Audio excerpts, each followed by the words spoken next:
प्रतिरोध का मात्रक क्या होता है?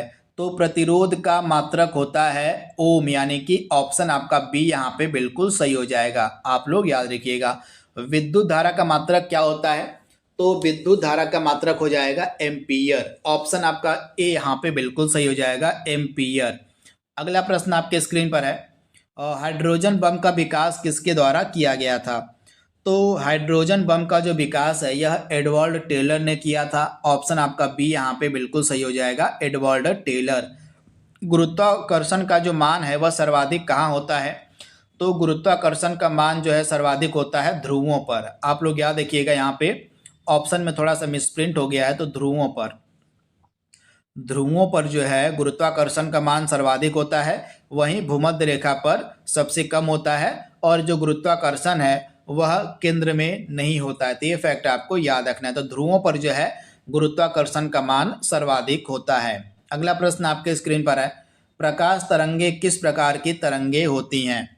तो जो प्रकाश तरंगे होती हैं ये किस प्रकार की तरंगे होती हैं? तो अनुप्रस्थ तरंगे, यानी कि ऑप्शन ए आपका सही हो जाएगा।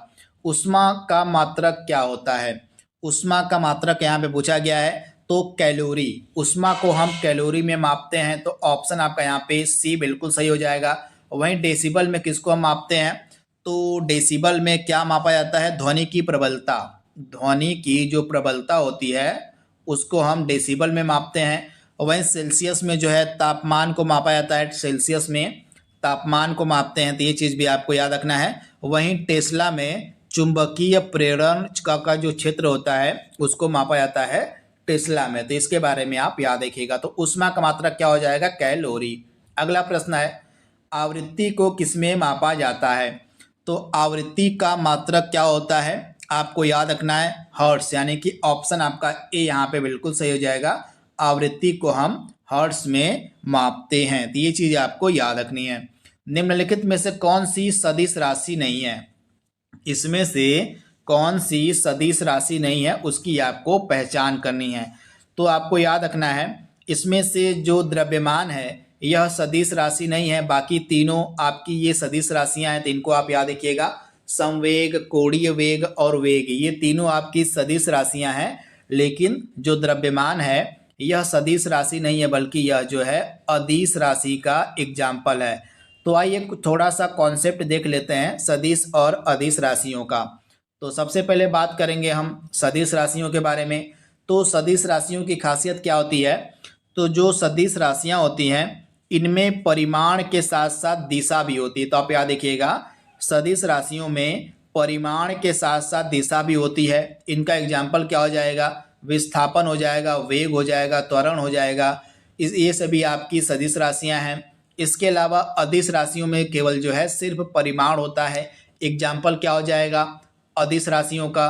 तो द्रव्यमान, तापमान, समय, चाल, विद्युत धारा, दाब, ये सभी अदिश राशियों के एग्जाम्पल हैं, तो इनके बारे में आपको याद रखना है। अगला प्रश्न आपके स्क्रीन पर है। प्रश्न में आगे बढ़ने से पहले इसको आप देख लीजिएगा। हमारे जो 7 मूल मात्रक हैं इनको देख लेते हैं। तो समय मतलब लंबाई का मात्रक क्या हो जाएगा? तो ये हमारी 7 मूल राशियां हैं, इनके मात्रक आपको पता होने चाहिए। तो लंबाई का मात्रक आपका मीटर हो जाएगा, इसका प्रतीक यम होता है। द्रव्यमान का मात्रक किलोग्राम होता है और इसका प्रतीक केजी होता है। समय का मात्रक सेकेंड हो जाएगा और विद्युत धारा का मात्रक एम्पियर हो जाएगा। ऊष्मा गतिक ताप का मात्रक केल्विन हो जाएगा।